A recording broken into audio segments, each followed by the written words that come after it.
आशीष, इसके अलावा खबरों वाले शेयर्स भी बताइए। सबसे पहले अपोलो टायर्स की बात करते हैं तो कल ब्लॉक डील हुई थी जहां वॉर्बर स्पिंकस ने अपना 3.5% स्टेक बेचा है अपोलो टायर्स में। और अब कुछ म्यूचुअल फंड्स के नाम आए हैं जिन्होंने स्टेक खरीदा है।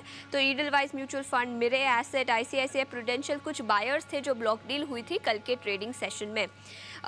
ऑल कार्गो गति की बात करते हैं। लॉजिस्टिक्स स्पेस से अप्रैल का ऑपरेशनल डेटा आया है। वॉल्यूम्स की बात करें तो 6% की तेज़ी दिखी है ईयर ऑन ईयर बेसिस पर। सो ऑपरेशनल डेटा के चलते ऑल कार्गो लॉजिस्टिक्स में भी एक्शन दिखेगा। इंडिया बुल्स रियल एस्टेट की बात करें तो कंपनी ने एक एक्विजिशन किया है।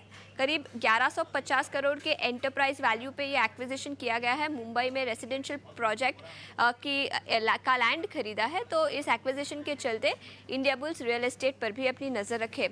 अरविंद ने भी कुछ एक्सचेंजेस को इन्फॉर्म किया है। उनके गुजरात, गांधीनगर गुजरात में एक प्लांट है, वहां पर वर्कर्स ने स्ट्राइक अनाउंस किया है वेज हाइक के लिए, जिसके चलते ऑपरेशंस पर इम्पैक्ट हो सकता है। अदानी एनर्जी सॉल्यूशंस के बोर्ड ऑफ डायरेक्टर्स की बैठक होगी 27 मई को, जहां फंड रेजिंग प्लान्स कंसिडर किए जाएंगे। अदानी एनर्जी पर भी अपनी नज़र रखें। टोरेंट पावर, हमने नतीजों की बात की, नतीजों के साथ साथ उन्होंने फंड रेजिंग भी अप्रूव किया है। इक्विटी या कन्वर्टेबल बॉन्ड्स के द्वारा 5,000 करोड़ कंपनी जुटाना चाहती है। इसके अलावा नॉन कन्वर्टेबल डिबेंचर्स के द्वारा एडिशनल 3,000 करोड़ कंपनी जुटाएगी। तो नतीजों और फंड रेजिंग प्लान्स के दम पर टोरेंट पावर पर अपनी नज़र रखें। केपीआई ग्रीन एनर्जी के बोर्ड ऑफ डायरेक्टर्स की आज बैठक होगी, जहां स्टॉक स्प्लिट कंसिडर किया जाएगा। इसके अलावा फार्मा सेक्टर पर नज़र डालते हैं तो सिप्ला और लुपिन पर फोकस रहेगा। इसकी वजह यह है कि एक और फार्मा कंपनी है अल्फा मास्टर, उनको एफडीए अप्रूवल मिला है इन्हेलेशन ड्रग के लिए।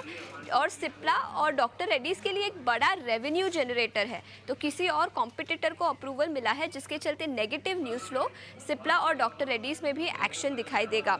और लास्ट में प्राइमरी मार्केट की बात करते हैं तो गो डिजिट का आईपीओ आज बोर्सेस पर लिस्ट होगा। 1150 करोड़ कंपनी जुटाना चाहती है फ्रेश इश्यू के द्वारा। और स्ट्रीट का मानना है कि 10% प्रीमियम पे ये लिस्टिंग हो सकता है। तो गो डिजिट का जो इंश्योरेंस स्पेस से आईपीओ है उस पर भी नज़र रखें। 10 बजे ये लिस्ट होगा।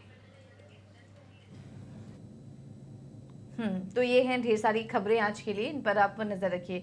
थैंक यू आशीष आपका ये पूरी जानकारी देने के लिए। अपोलो टायर आज फोकस में रहेगा। कल ब्लॉक डील हुई थी, अब उसकी डिटेल्स आ चुकी है। इसके अलावा भी पावर से जुड़े स्टॉक्स और Indiabulls real estate, Arvind जैसे स्टॉक्स पर भी आप नजर रखिए।